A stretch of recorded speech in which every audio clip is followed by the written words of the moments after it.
Hello, Emma. Nice to meet you. My name's Tess. It's good to see you here for your first antenatal appointment. Yeah, thank you. I only found out I was pregnant 2 weeks ago and I was more than 2 months gone. I'm still in shock. So it came as quite a shock to you that you were 2 months pregnant. Yeah, and I mean, I was partying quite a lot up until then, so I'm really worried I may have harmed the baby.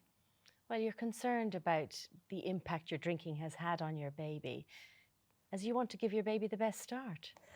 Yeah, I mean, it's really been getting to me. I've stopped since I found out, but it's been really hard. Well, you've done really well to stop for the moment. It's never too late to reduce or stop alcohol intake. I'd like to get a better sense of your drinking patterns before pregnancy and now. Would it be okay if I asked you a few questions about this? Yeah. Up until you found out you were pregnant, how often would you have had a drink containing alcohol? Well, I guess we probably would have gone out a couple of times a week, maybe 3 nights a week or so. Okay. And how many drinks typically would you have had on a day that you were drinking? Well, I usually just drink vodka and Coke. I'd probably have 2 or 3 when I'm in the pub, and I probably would have had 2 or 3 at home before I went out too. So you were having about 6 vodkas 3 nights a week. That's 18 standard drinks a week, and you told me you haven't had a drink for the last 2 weeks. No, not since I found out I was pregnant. I haven't gone out anywhere. Okay, well, thank you for answering those. Do you mind me asking, what are your thoughts when you responded to those questions? Well, I think you can see why I'm so concerned. I mean, I know I've stopped drinking now, but it's been really hard. And so much of college life is about drinking, and I don't want to be the one that's just sitting at home stuck by themselves when everyone else is going out. I can hear what a struggle it's been for you, that you found yourself in 2 completely different worlds, that of preparing to bring a baby into the world, and then the student world, where it's been centered around partying. I imagine that's quite difficult for you trying to make that adjustment.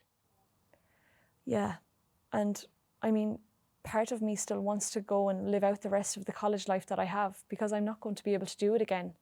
And I really don't want to lose my friends. And the other part? Well, I mean, I guess I also need to face the reality of the situation that I'm in now, and I do want to protect my baby. What do you know about drinking alcohol and pregnancy?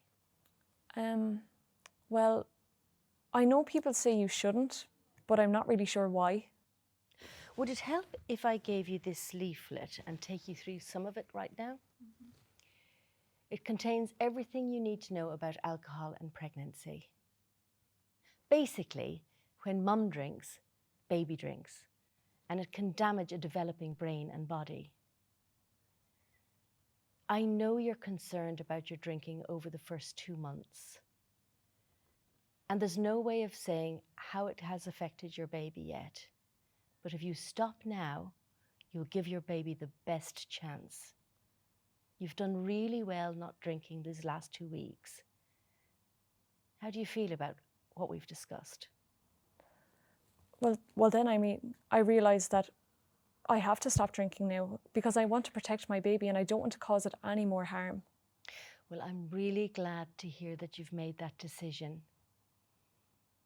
I imagine it would be difficult for you. Do you have anybody who can support you through this change? Well, I mean, I think if I explained it to my friends, what I learned today, they would want to help and support me. I can hear how determined you are to make this change. How confident do you feel about making this change? Well, I mean, I feel very confident. I am absolutely determined. And I think if I tell my 2 best friends, they will really want to help and support me. Thank you so much, Emma, for being so honest and open about your current situation. Thank you. I feel much better having discussed it now. Thanks.